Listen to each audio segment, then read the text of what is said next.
매일 아침을 뉴스로 깨웁니다. 신율의 출발 새아침.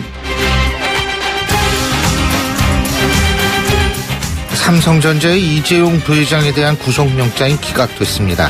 삼성에 대한 뇌물죄 혐의 성립 여부는 박근혜 대통령에 대한 뇌물죄 적용 여부의 중요한 관건이라고 생각돼 왔는데요. 이재용 부회장의 영장이 기각됨에 따라서 특검의 뇌물죄 수사는 암초에 부딪혔다. 이런 얘기도 할 수 있을 겁니다. 물론 구속영장의 기각이 곧바로 이재용 부회장의 무죄를 의미하는 것은 아닙니다. 하지만 특검의 수사 속도가 늦어질 수밖에 없어졌음은 거의 확실합니다. 이런 상황이 헌법재판소 탄핵 심판에 어떤 영향을 미칠지 주목되는데요. 이번 구속영장의 기각, 향후 정치권에 어떤 영향을 미칠지 주의 깊게 지켜봐야겠습니다. 신율의 출발 새 아침, 오늘 순서 시작합니다.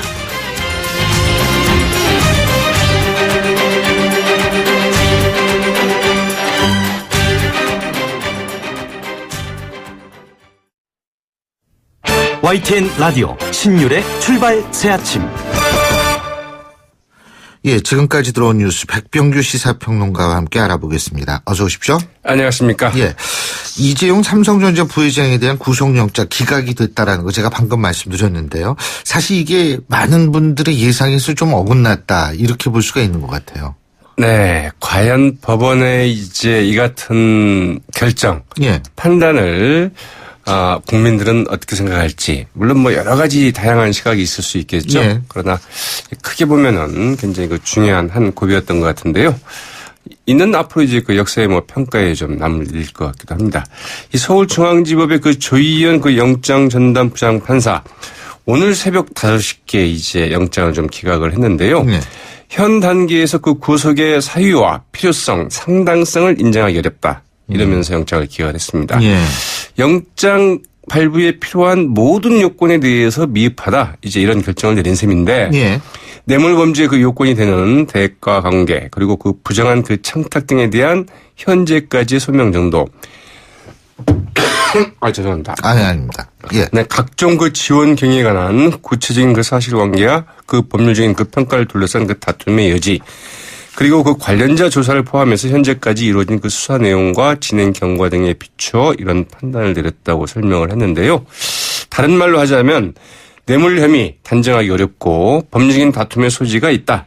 그리고 수사 진행 정도에 비춰볼 때 증거인멸의 여지도 그리 많다고 볼 수는 없다. 예. 이런 결정을 한 셈이죠. 이 박영수 특검팀 이재용 부회장에 대한 뇌물 혐의 입증을 토대로 해서 이제 박근혜 대통령의 뇌물 혐의에 대한 수사 직진할 예정이었는데 과연 이제 이 방향을 어떻게 조정을 할지가 이제 관건일 것 같습니다. 예.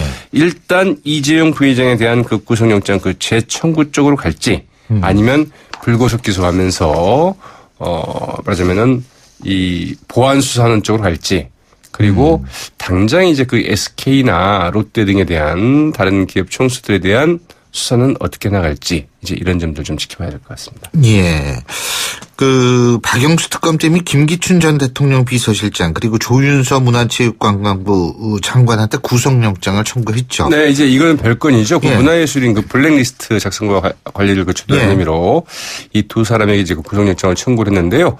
이 블랙리스트 수사도 이제 정점을 향해서 치닫고 있고요. 이 두 사람에 대한 이제 법원의 판단이 이제 또 중요한 한 고비가 될 것 같죠. 그러면 그 다음에 이제 이 윗선에 박근혜 대통령이 있었느냐 없었느냐. 이제 이게 또 쟁점이 될 것 같은데요. 어떻든 이제 이 최순실 씨 측근 이 김영재 원장 의료법 위반 혐의를 받고 있죠. 이제 이 김영재 원장의 구속영장 청구도 이제 조만간 결정할 방침이라고 하죠. 예. 자, 이 부분에 대해서도, 이런 것들이 종합적으로 이제 지금 헌법재판소의 결정에 영향을 미칠 수 있는 것들 아니겠습니까? 그렇죠, 맞습니다. 그죠? 이런 부분에 대해서 이런 부분들이 지금 헌법재판소 결정에 어떤 영향을 미칠지는 좀 지켜봐야 될 것 같고요. 반기문 전 총장 오늘 이명박 전 대통령과 만난다고 그러네요? 네. 자, 반발 행보다 이런 말이 다시 나오고 있죠. 네. 그래서 좀 그림이 잘 그려지지 않는다. 이런 지적들인데 어쨌든 반기문 전 총장 이 전국 순회 일정을 마치고 이제 오늘 오후에 이명박 전 대통령을 이제 방문하기로 했다고 하죠. 이 귀국 인사 차원의 일정이라고 하는데 그러나 이제 반기문 전 총장이 귀국한 후에 이 본격적인 첫 정치적인 접촉이라는 점 그리고 또 이동관 전 청와대 홍보수석이나 박진 전 의원 등 이 친이계 인사들이 한 전 총장 그 주변에서 이제 그 도와주고 있다는 점에서 앞으로의 그 반기문 전 총장의 그 행보와 관련해서 상당히 좀 주목되고 있는 회동이죠. 예. 반기문 전 총장 어제 그 대구 청소년 회의소 그 만찬 간담회 직후에 이 위안부 문제에 대한 그 질의를 하는 기자들에 대해서 좀 나쁜 놈들이다. 이제 이런 그 장면이 또 포착이 돼서 예. 논란이 되고 있기도 합니다. 예. 이 기자들이 그 위안부 문제를 물어보니까 마치 무슨 역사에 무슨 뭐 잘못을 한 것처럼 되는 것 같다. 그러면서 이제 그 나쁜 놈들 위안부 문제는 예. 앞으로 그 답변을 하지 않겠다. 이제 이런 입장을 좀 피력을 했다고 하죠. 예. 이 반기문 전 총장은 또 그 귀국 당일 이 공항청 또 그 발매기에 그 만원권 지폐 이제 그 2장을 넣으려 한 것이 계속 화제가 되고 있는 것 등에 대해서도 약간의 실수를 좀 대단한 논란처럼 보도를 한다. 가짜 뉴스다. 이러면서 상당히 좀 불편한 반응을 보이기도 했는데요. 예.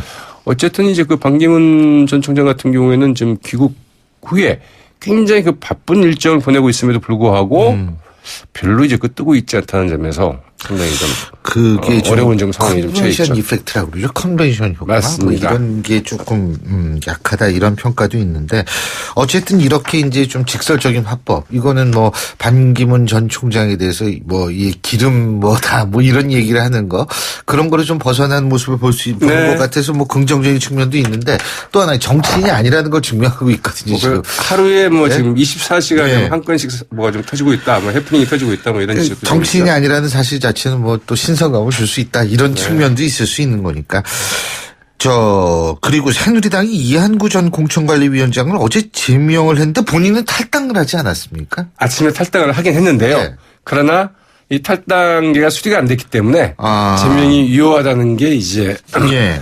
당 쪽의 이제 그 설명, 그 유권 해석입니다. 예. 어제 이제 윤리위원회를 열어서 그 이한구 전 의원과 검찰에서 이제 기소처분 등을 받았던 현기환 전 청와대 정무수석 그리고 그 이병석 전 국회 부의장, 이 박기태 전 국회의장 다들 뭐 쟁쟁한 분들이죠. 예. 국회의장, 부의장, 정무수석을 거친 사람들인데 이제 제명을 했습니다. 이한구 전 의원의 경우에는 지난해 그 4.13 총선 공천 과정에서 각종 논란을 일으켜서 그 국민 지탄을 받게 한 책임. 예. 총선 참패 등 민심 이탈 책임, 공정해야 할 그 공천관리위원장으로서 그 당내 분열을 야기한 책임을 물어서 이제 그 제명을 시켰는데요. 이한구 전 의원 굉장히 크게 반발을 했습니다. 이 새 지도부가 당을 망치고 있다. 이렇게 좀 격렬하게 비난을 했고요. 네. 어제 아침에 이제 그 위원회가 열리기 전에 말씀하신 것처럼 탈당계를 냈지만 그 제명 처분을 이제 피하지는 못했습니다. 이상득 전 국회 부의장도 이제 그 대상이었는데 하루 전인 어제 윤리위원회가 열리기 하루 전인 17일에 이제 그 탈당계를 제출을 해서 이는 이제 수리가 됐습니다.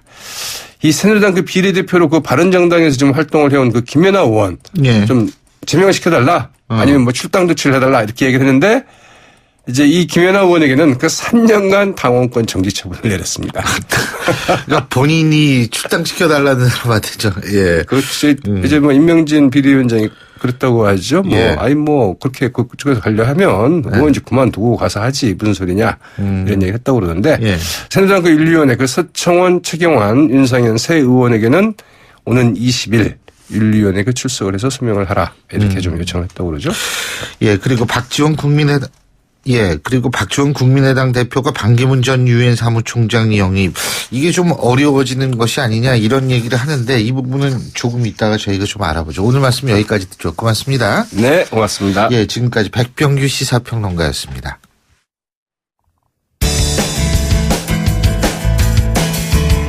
여러분은 지금 FM 94.5MHz로 방송되고 있는 신율의 출발 새 아침을 듣고 계십니다. 의견 주실 분은 짧은 문자 50원, 긴 문자 100원의 이용료가 드는 휴대전화 문자메시지 우물정 0945번으로 의견 남기실 수 있습니다.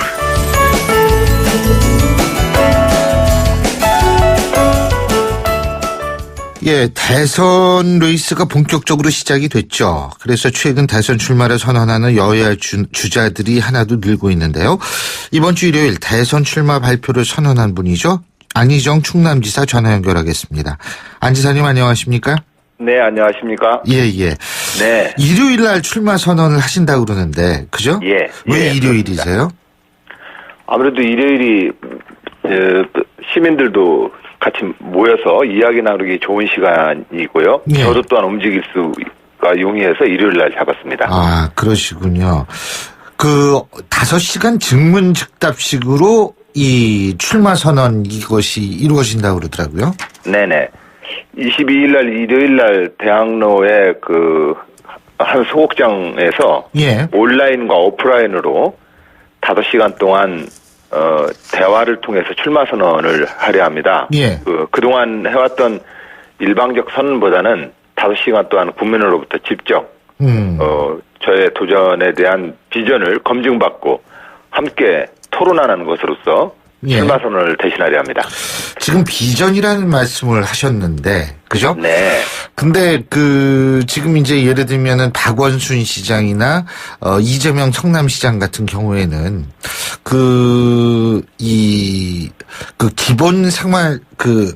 기본소득 보장, 기본소득? 예, 기본소득 보장을 얘기를 하고 있고요. 그리고 뭐 문재인 전 대표 같은 경우에는 1년 군복무 1년, 그 다음에 이재명 전 시장도 1년보다 더 짧은 기간을 지금 얘기를 하고 있고, 지금 굉장히 공약들이 많이 나오고 있습니다. 이 비전 말씀하셨는데 어떤 비전을 말씀하실 생각이세요? 대한민국이 가야 될 방향에 대해서 이야기를 나누는 것이 우선이라고 생각합니다. 예. 구체적으로 선거가 지지자를 또 표를 모으는 것이 선거운동입니다만 지지와 표를 모으는 것이 민주주의 선거라 한다면 그 선거는 민주주의를 망치게 합니다. 예. 오히려 우리는 선거를 통해서 우리나라가 국가가 어느 방향으로 갈지에 대해서 토론을 먼저 해야 된다고 생각을 합니다. 기본소득제를 한다면 그것이 얼마를 나눠주느냐의 문제가 아니라 실질적으로 우리는 복지제도를 어떤 방향으로 설정할 것인지 예. 이것을 대한 후보자들의 철학을 먼저 이야기를 해주셔야만 그래야만 민주주의 선거가 포퓰리즘으로 빠지지 않을 수 있습니다. 네, 저는 그런 점에서 예. 철학과 가치, 비전을 먼저 이야기하자고 제안합니다. 그리고 기본소득이나 이 군복무 이런 거는 일종의 포퓰리즘적인 정책이다, 이렇게 보시는 겁니까? 예를 들면 군 복무 기간도 우리가 어떠한 안보와 국방을 가질 것인지에 대한 원칙과 방향을 이야기하지 않으면 예. 결과적으로는 각각의 정책은 그 정책을 지지하는 사람들과 반대하는 사람들 간의 분열만 났습니다. 예. 그 논쟁으로는 우리 국방이 튼튼해지질 않습니다. 우리가 누구와 싸워야 되고 어떤 안보 위협이 있고 나는 그래서 어떤 이러한 안보 위협에 따라서 어떻게 국방을 튼튼하게 할 것이라고 하는 이 철학을 먼저 후보자들이 얘기를 저는 하는 것이 순서다. 이 가치와 방향을 얘기하지 않으면 정책은 늘 그런 위험성이 있습니다. 이명박 박근혜 정부의 경제 정책이라도 이어갈 건 이어가겠다, 이런 말씀하신 것 같은데요. 어떤 부분이 이어갈 부분이라고 보십니까? 예, 물론 우리가 이명박 정부 시절에는 4대강 사업이라든지 등 지금 책임을 묻거나 아니면은 문제점을 고쳐야 될 사업들이 많습니다. 예. 그것은 그것대로 개선해 나가고 문제를 고쳐 나가더라도 이명박 박근혜 정부 시절에도 우리 국민들이 합의해 준 중요한 어떤 그 합의들이 있습니다. 예. 예를 든다면 성장이라는 개념을 인위적으로 붙인 것이 잘못된 개념이었습니다만 기후변화 시대의 녹색 성장을 말씀하셨던 것은 예. 그것은 아주 의미 있는 제안입니다. 기후변화 시대에 대한민국도 이미 참여를 선언했습니다. 예. 그런 측면에서 우리가 기후변화 시대에 지속 가능한 발전 철학을 근거로 해서 그리고 녹색 산업을 또 녹색 성장이라는 미래를 제시한 것은 저는 의미 있다고 생각을 합니다. 또한 박근혜 정부에서도 그 실천을 규제 완화라는 측면에서만 너무 제한적으로 접근을 했기 때문에 성과가 별로 없었지만 창조경제혁신센터라고 하는 창조경제 개념은 일단은 우리 경제에서는 필요한 것입니다. 혁신주도형 성장 모델이라고 하는 것은 지금 대한민국 역대 정부가 늘 추진해왔던 일들입니다. 예. 그래서 저는 여야 간에 또는 뭐 같은 당, 집권당 내에서 대통령이 바뀌더라도 정말 무슨 새로운 나라가 되는 것처럼 간판을 모두 바꾸는 일은 자제하자고 제안합니다. 예.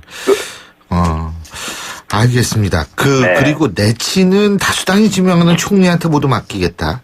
이러면은 결국은 개헌을 염두에 둔 거 아닙니까? 지금 현재 87년 헌법 체제에서 6분의 대통령을 우리는 경험했습니다. 예. 저는 이 6분의 대통령을 경험하면서 지금 우리의 문제점은 헌법의 문제라기보다는 예. 이 헌법의 정신을 제대로 운영하지 못하는 운영의 잘못이라고 생각을 합니다. 예. 우리 헌법은 다수파에게 총리를 인준하도록 되어 있습니다. 의회에. 예. 그리고 그 총리가 장관을 추천해서 내각을 구성하게 되어 있습니다. 예. 이런 국무회의와 총리의 국회 인준이라는 과정 자체가 이미 국회 다수파에 협치를 하라는 헌법 정신이라고 저는 생각합니다. 예. 그런 점에서 제가 대통령이 된다면 국무위원회와 총리를 중심으로 해서 의회 다수파와 그 내각을 함께 꾸릴 것이고 그래서 당연히 내각 중심의 국정 운영을 하겠다 이 말씀을 드린 것입니다. 자, 그런데 현실적으로 봤을 때 말이에요. 네. 이제 대선 출마 선언을 하시고 이렇게 되는데 당내 경선에서 과연 대선 후보로 될 수가 있느냐 이 가능성이 네. 문제거든요. 사실 지금 구조로 봤을 때 안희정 지사께서 굉장히 좋은 비전을 갖고 계시지만 이게 당내 경선에서 이길 가능성을 그렇게 크게 보지 않는 측도 많더라고요. 어떻게 보세요? 지금 소위 말해서 대세론 이러는데 예. 이렇게들 분석을 하시는데 그건 어떤 선거 때나 다 있었던 얘기입니다. 그러나 경선이 이제 시작됩니다. 이 경선 과정을 통해서 당원들과 우리 국민들께서 후보들을 하나 또 꼼꼼히 보시게 되면 저는 다른 결론을 늘 만들어냈고 민주주의 선거는 늘 이변과 기적의 연속이었습니다. 저는 이번에도 만들어낼 수 있다고 생각합니다. 예. 경선 룰이 설 연휴 전에 이제 추미애 대표 확정한다고 밝혔는데, 그죠? 네, 네. 이 박원순 서울시장 김부겸 의원은 야3당이 참여하는 개방형 공동 경선을 하자 이런 얘기를 지금 하고 있거든요. 자, 이거에 대해서는 어떻게 보세요? 우선은 정당에서 후보를 먼저 선출하고 우리가 뽑은 후보가 장차 각 당의 후보 진영 내에서 어떠한 연대를 할지는 그 이후에 좀 생각을 하는 것이 순서라고 생각을 합니다. 예. 우선 먼저 정당 내에서 후보를 선출하는 것이 먼저입니다. 정당 내에서 후보를, 그러니까 개방형 공동 경선은 아니다 이렇게 보시는 거군요, 그죠? 예, 지금 현재 있는 정당 정치라고 하는 것을 좀 너무 간과하시고 있는 어떤 발상이라고 생각을 합니다. 예. 정당 정치가 우리가 정당을 통해서 우리가 이 정당 정치를 하고 있다면 이 정당에서 당연히 후보를 먼저 뽑아야 되는 것이라고 예. 생각합니다. 네. 자, 이건 좀 다른 얘기인데요. 대선 출마 선언을 하시게 될 거니까 여쭤보는데 오늘 새벽에 이재용 삼성전자 부회장에 대한 구속영장 청구가 기각됐습니다. 네. 어떻게 평가하시고 앞으로 어떻게 전개될 것이라고 예상하십니까? 예, 지금 현재 국민들의 법감정으로 봤을 때는 이 구속영장의 기각과 인용이 정당했느냐 또 그것이 정의로운가에 대해서 국민들은 정서적으로 많은 거부감을 가지고 있습니다. 그러나 사법부의 판단에 대해서 우리는 사법부의 판단에 대해서 우리는 늘 존중하는 입장을 갖는 것이 법치의 엄격성과 법치의 정의를 지키는 길이라고 생각합니다. 그래서 그 부분에 대해서는 저는 달리 말씀을 드리지 않겠습니다. 그것은 예. 그러니까 존중을 한다 이 말씀이시군요. 그죠? 이제 구속영장 청구 기각에 대한 결정을 존중해야 한다 이런 말씀이시네요. 그죠? 그건 있는 그대로 받아들인다는 것입니다. 존중한다는 표현보다는 지금 현재 그거에 대해서 사법부가 또 특검이 좀 더 소명을 하거나 또 알겠습니다. 소명이 부족해서 영장이 기각되었다고 판단한다면 특검이 또 다른 조치를 취하지 않겠습니까? 네네. 자, 반기문 전 총장 같은 대선 후보로서 어떻게 보십니까? 반기문 전 총장은 노무현 전 대통령의 유업을 기리겠다, 정치 교체를 해야 한다는 말이 가슴 깊이 남아있다 이런 얘기를 했는데 어떻게 보십니까? 예, 그 말씀대로 좋은 어떤 정치와 국민들이 바라는 어떤 새로운 대한민국을 향해서 좋은 정치인으로서 활동해 주시길 바랍니다. 네. 예. 아니, 지금까지의 여러 가지 행보들이 있지 않습니까? 구설수에 오르기도 하고. 이런 것들은 어떻게 보세요? 그건 이미 언론과 지면을 통해서 국민들께서 예. 반기문 전 유엔 사무총장님이 얼마나 준비된 후보이신지 또 그분이 어떠한 미래를 만들 수 있겠는지에 대해서 이제 국민들께서 지금부터 검증하고 판단하고 하는 그 과정에 지금 있다고 생각을 합니다. 이미 도전자로서 후보로서 도전하시겠다는 분께 제가 뭐 다른 더 비평적인 말씀은 안 하렵니다. 네. 예. 네. 그렇죠. 그렇게 된다면은 앞으로 그 대선이 언제쯤 있으리라고 생각을 하세요? 헌법재판소에서 지금 탄핵 인용의 시점이 언제느냐에 따라서 달라지죠, 물론. 달라지기 때문에 제가 헌법재판관님들의 그 판단과 현재 근데 지금 언제를 예상하고 앞으로 대선 준비를 하실 예정이시냐 이 말씀입니다. 네, 저는 당에 이런 예측이 아직 불가능하지만 현재 올해로 대선이 어차피 계획된 것이니 예. 대선 후보 경선과 후보 검증 과정을 빨리 준비하자고 제안하고 있습니다. 예. 그래서 저는 후보 등록에서부터 후보 간의 토론에 이르기까지 저는 빠른 시일 내에 당에서 후보 검증 과정을 받고 탄핵이 인용에 대비하자 이런 말씀을 좀 드리고 있습니다. 그렇군요. 예, 네. 잘 알겠습니다. 앞으로 지금 말씀하신 것처럼 합리적인 그런 언급들을 계속 하시면 우리나라 정치가 좀 바뀔 수 있지 않을까 이런 생각도 드네요. 예. 지금 저는 기존의 여야의 어떤 진영의 논리로 보면, 예. 또 그런 진영의 논리로 보면은 제가 보이는 언행이 조금은 서운하거나 이해가 안 되는 대목이 있을 수도 있습니다. 그러나 제가 볼 때는 기존의 여야의 이 진영 논리는 현재 대한민국의 미래가 안 열립니다. 저는 새로운 보수와 새로운 진보를 만들자고 제안을 하고 있습니다. 예. 그런 측면에서 저는 일관되게 대한민국의 민주당의 후예로서 젊은 정치인으로서 새로운 진보와 민주당의 길을 열어나가고 있다. 이 말씀을 좀 드립니다. 예, 잘 알겠습니다. 오늘 말씀 잘 들었습니다. 고맙습니다. 네, 감사합니다. 예, 지금까지 안희정 충남지사였고요. 신율의 출발 새 아침 1부 순서 여기서 줄입니다. 잠시 뒤 2부에서 뵙겠습니다. 최근 우리 사회는 충격적인 사건 사고들을 경험했습니다. 이때마다 대한신경정신의학회는 국민들을 위한 정신건강 지침을 지속적으로 발표하고 국민들의 정신적 회복을 위해 최선을 다하고 있습니다. 정신장애에 대한 편견을 없애고 차별 없는 세상을 만들기 위해 노력하고 있으며 국민들의 정신건강 증진을 통해 건강한 대한민국을 만들기 위한 노력을 다하고 있습니다. 행복한 대한민국의 기본은 건강한 정신과 행복한 마음입니다. 정신건강의학과는 여러분의 우산이 되겠습니다. 이 캠페인은 대한정신건강재단과 대한신경정신의학회가 함께합니다. 굴삭기, 크레인, 지게차, 스카이차, 로더 이 모든 중장비를 부르는데 걸리는 시간은 1644-4049 공사마스터 전화 한 통이면 오케이. 중장비 빠르게 찾을 땐 1644-4049 1644-4049 공사마스터. 모바일에서도 공사마스터. 소통의 아침을 여는 공정한 목소리 신율의 출발 새 아침. 신율의 출발 새 아침 2부 순서 먼저 광고부터 듣겠습니다. 괜찮은 맛집을 발견하면 함께하고 싶은 분 떠오르시죠? 나만 쓰기 아깝다는 좋은 제품은 알리고 싶죠? 회원으로 가입하여 알뜰히 구매하고 직접 판매도 할 수 있는 행복 나눔의 가치. 건강한 회원 직접 판매의 정신입니다. 796만 소비자와 회원이 선택하고 있는 회원 직접 판매. 직접 판매 공제조합에 가입된 회원 직접 판매 기업은 소비자 피해 보상 보험으로 믿을 수 있습니다. 회원 직접 판매의 시작은 직접 판매 공제조합 가입 여부 확인부터. 이젠 믿음을 사십시오. 소비자 유통의 힘 직접 판매 공제조합.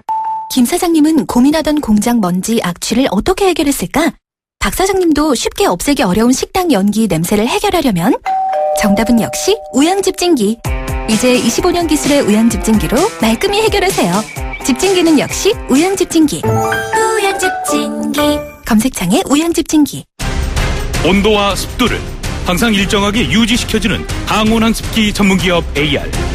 전산센터, 반도체 공장, 미술관, 박물관, 귀중품 보관실을 30년 축적된 기술로 AR이 지켜드립니다. 24시간 확실한 서비스 보장 031-497-0561 크리네어 테크 집중기 주물 작업 연마 작업 페인트 작업 분진가스 냄새 연기 작업장 분진 이 세상에 못 없애는 분진이 어딨어 크리네어 테크 기술력이 끝내줍니다. 크리네어 테크 집중기 선풍기는 돌다 말고 좌석은 딱딱하지만 낯선 여행자에게 말을 건네는 따뜻함이 넘치는 곳. 자이살메르행 3등석 칸이 묻습니다. 행복은 얼마일까요? 질문 여행으로 인도하다. 대한항공 인도 주 8회 운항. Excellence in Flight. Korean Air. 예, 목요일 아침입니다. 7시 37분 50초 지나고 있는데요. 교통 상황 알아보겠습니다. 김미랑 캐스터. 네, 신유의 출발 새 아침 교통정보입니다. 목요일 아침 출근길 사고 나지 않도록 조금 더 안전운전에 유의하셔야겠습니다. 경부고속도로 서울 방면 서초나들목 조금 지난 지점 2차로에 있었던 승용차 관련 추돌 사고는 처리 작업이 끝났습니다. 다만 사고 여파로 양재부터 정체가 되고 있습니다. 제2 경인고속도로 서울 방면 신월 부근에서도 교통량이 늘어나고 있는데요. 반대 인천 쪽으로 부평부터 서인천 부근까지 5km 구간이 정체입니다. 한강을 따라 내부순환로 성산 방면 홍지램프에서 연인회부 구간 1차로에서도 추돌 사고가 발생했습니다.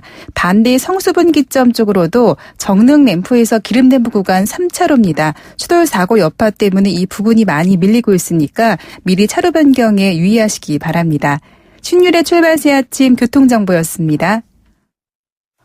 YTN 라디오 신율의 출발 새 아침. 국민의당이 대선 전에 반드시 개헌이 필요하다면서 2월까지 당내 개헌안을 확정하겠다 이렇게 밝혔는데요. 자, 개헌특위위원을 맡고 있는 국민의당 이상돈 의원 전화 연결해서 입장 들어보겠습니다. 이 의원님 안녕하십니까? 네, 안녕하십니까?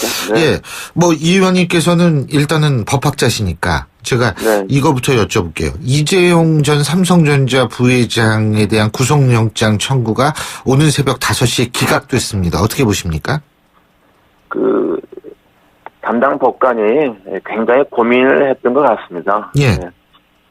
글쎄요, 저도 대충 언론 통해서 보는 거니까, 정확히 알 수 없지만은, 대체로 보건대, 범죄의 소명은 상당히 있다고 봐야 되지 않겠습니까? 네, 그렇지만은, 특별한 사안이니만큼, 좀 고민하다가, 영장을 기각한 것이 아닌가 생각됩니다. 네. 이게 헌법재판소의 탄핵 심판 과정에 어떤 영향을 미칠 거라고 보십니까? 저는 탄핵으로서는 크게 관계없다고 봅니다. 탄핵은 형사재판이 아니지 않습니까요? 예. 네, 그리고 대통령을 단지 이제 현직에서 말하자면 해임하는 이런 것이고 형사재판은 그 후에 별개 문제니까 저는 이것이 탄핵 심판에 영향을 미친다고 보지 않습니다. 예. 자, 지금 국민의당에서 대선 전 개헌에 반대하면 수구 패권 세력이다 이런 얘기가 나온 모양인데 이 개헌에 반대하는 수구 패권 세력 누구를 지칭하는 겁니까? 그거야 당연하게 더불어민주당 문재인 전 대표였죠. 본인도 개헌한다고 그러지 않았나요? 이렇게 지칭하는 거죠. 근데 개헌한다 그랬지만 일단은 대선 전 개헌은 사실상 불가능하다. 대선이 끝나고 나서 자기가 집권하면은 1년 내에 여러 가지 종합적인 개헌 안을 마련하겠다 이렇게 약속했죠. 예. 지금 국민의당에선 2월까지 개헌안 확정한다 이런 입장이시죠? 네, 근데 그렇다고 해서 각 정당이 다 각자 개헌안을 도문화해서 마련할 것 같지는 않습니다. 예. 네, 그런 작업은 국회 개헌특위가 하는 것이고 또 상당한 좋은 작업은 18대 19대 해놓은 것가 있습니다. 예. 다만 이제 각 정당, 우리 당을 포함한 각 정당이 개헌 문제에 대해서 기본 입장 그리고 개헌안에 대한 기본 방향에 대해서 의견을 모으는 것이죠. 당론을 통해서 의견을 모은다 이렇게 보는 것이죠. 예. 지금 이상돈 의원께서 생각하는 개헌은 어떤 겁니까? 네, 저는요. 우리나라 대통령제가 이게 요새 정부의 실패에 큰 책임이 있다고 봅니다. 물론 박근혜 대통령 개인 책임이 제일 크지만은. 예. 그리고 이제는 좀 국민의 다양한 견해를 반영할 수 있고 제 정파의 입장이 국정에 골고루 반영될 수 있고 또 중앙과 지방 또 분권화 이런 것을 반영하는 좀 정부 형태가 좋다고 봅니다. 뭐 굳이 말한다면은 내각제요. 의회 중심의 분권형 정부나 뭐 더 소망스럽기는 의원 내각제 이게 좋다고 봅니다. 예. 그렇죠. 뭐 의원 내각제 대부분의 선진국들이 다 내각제 하잖아요. 네, 그렇습니다. 미국 빼놓고는 뭐 다 내각제죠, 사실은. 네, 그렇습니다. 그렇게 봐야 되는 거니까. 자, 그런데 뭐 내각제도 좋고 다 좋은데 이게 대선 전까지 개헌이 가능하냐 하는 문제가 있지 않습니까? 네, 그렇죠. 예. 사실상 대통령 선거 전에 개헌을 다 마치고 새 헌법에 의해서 선거를 치르자기는 좀 어렵다고 봅니다. 우리는 당장 대통령 선거가 지금 뭐 4월에 할지 늦어도 5월쯤에 하는 걸 보지 않습니까요? 예. 네, 그러나 개헌안을 확정해서 대통령 선거 때 국민투표에 회부하는 것은 얼마든지 가능하다고 봅니다. 다만 이 경우는 새 헌법의 국민투표를 채택하지만은 그 시행은 일단 20대 국회가 20대 국회 임기가 끝난 후에 시행하는 걸로 좀 부칙을 정의하면 되겠죠. 네. 그렇군요. 그러니까 일단은 개헌을 하고 부칙으로 20대 국회 이후에 새로운 헌법이 적용된다. 이렇게 하면 된다 이 말씀이시네요. 네, 그죠? 네, 그렇습니다. 그래서 이제 그렇게 되면은 아마 이번에 대통령 선거는 현행 헌법대로 하되 임기를 좀 단축하거나 이렇게 되겠죠. 거기에 동의하는 대선 후보들이 이 당선이 돼야지 가능한 얘기 아니겠어요? 네, 근데 이제 만일에 개헌안이 그렇게 통과가 되면은 뭐 대통령 누가 나온 사람들이 누가 나가도 따라가야죠. 그렇게 할 수밖에 없으니까. 그렇죠. 네, 그렇죠. 네. 예. 저는 그게 제일 좋다고 봅니다. 네. 예. 근데 지금 대선 후보 얘기가 나왔으니까 말인데 지금 국민의당 입장에서 볼 때 반 전 총장에 대한 문호가 열려 있지 않다. 뭐 이런 식으로 지금 나오고 있는 모양인데 이 부분은 어떻게 보세요?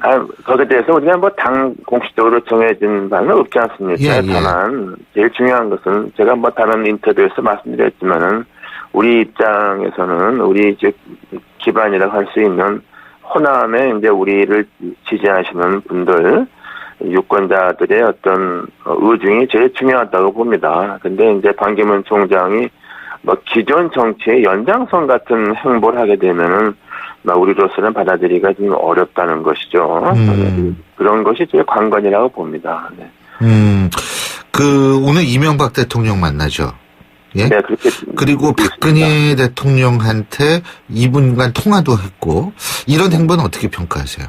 네, 그런 행보를 보게 되면은 아무래도 반기문 전 총장은 말하자면 범보수 후보라고 봐야 되겠죠. 근데 저는 그러면은 차라리 저 보수가 잘못된 게 없다. 다만 지금까지 정부가 다 실패했다. 그리고 자기 철학을 더 분명히 할 필요가 있습니다. 예. 진보적 보수적이다 이렇게 말하지 않고 그리고 똑같은 민생행보 그런 것보다는 또 굵직굵직한 이슈를 제기하고 이렇게 잘못됐지만은 말하자면 문재인 대표로 대표되는 지금 야권한테 정권을 맡겨서는 안 된다. 어떤 큰 담론을 제시하면 되지 않겠습니까? 저는 좀 이번에 반기문 전 총장의 행보를 보고서는 좀 실망한 부분이 많습니다. 네. 네. 지금 근데 안철수 전 대표도 지지율이 많이 올라가지 않는다. 이렇지 않습니까, 지금? 근데 안철수 전 대표는 문재인 전 대표와 붙어서 이길 자신이 있다. 이렇게 얘기를 하고 있습니다만, 사실 이게 현실하고 조금 맞지 않는, 측면이 있다라는 분석이 있습니다. 어떻게 보십니까? 네, 사실 그런 말을 본인이라서 하는 것은 좀 적절하지 않다고 봅니다. 예. 그리고 뭐, 지금, 우리가 지난 4.13 총선 때 정당 투표가 의외로 많이 나왔죠. 그렇죠. 이동했는데, 근데 사실 그 당시 정당 투표를 볼 것 같으면은 뭐 호남을 중심으로 한 야권 유권자가 반이고 중도 보수 유권자가 반이었습니다. 예. 보면 그게 확실하죠. 근데 이제 특히 중도 보수 유권자들의 우리에 대한 지지는 이렇게 항구적인 것이 아니고 한번 기대를 주었던 것이죠. 그 후에 좀 우리가 좀 거기에 부응을 못했는지 그 지지율이 많이 좀 저감했고 제가 보기에 우리가 좀 중도 보수층 지지를 많이 상실한 것 같습니다. 막 이런 것이 좀 우리가 고민스러운 부분이죠. 네, 그렇습니다. 그게 왜 상실이 됐다고 보십니까? 뭐 여러 가지 있지만 우리가 뭐 제3 세력, 뭐 제3당보다는 뭐 제2야당으로서의 길을 갖고 특히 뭐 사드 문제 같은 안보 문제에 대해서는 훨씬 더 더불어민주당보다도 더 확실하게 반대 입장을 표명하고 당론을 채택하고 안철수 대표가 앞장서서 반대하는 등 그렇기 때문에 아무래도 그런 부분에서 중도 보수 유권자들이 좀 기대를 철회했다고 봅니다. 자, 그렇다면 제3지대에서 예를 들면 손학규 전 대표, 정의화 전 의장 이런 분들과 연대의 가능성은 어떻게 보세요? 네, 우리로서는 사실 뭐 제일 좋은 것은 손학규 전 대표님이나 정의화 전 의장 같은 분들이 좀 우리를 성원해 주는 게 제일 힘이 되죠. 네, 그런데 이제 그런 상황에서 좀 우리 중심으로서 이른바 제3 세력을 크게 형성한다는 것이 이미 좀 반기문 총장이 이제 보수 쪽을 아무래도 좀 장악하고 있으니까 그 틈새 시장이 좀 확장하는데 상당히 좀 어려움이 있다고 봅니다. 네, 그래서 역시 이번 선거도 양대 진영의 어떤 대립을 벗어나지 못하는 게 아닌가 하는 그런 실망감이 큽니다. 네. 지금 반기문 전 총장이 보수 쪽을 잡고 있다고 말씀하셨는데 사실 귀국 이후에 컨벤션 효과 같은 것도 좀 미미하다라는 그런 평가도 많은데 그게 왜 그런 것 같으세요? 네, 제가 보기에는 이렇게 좀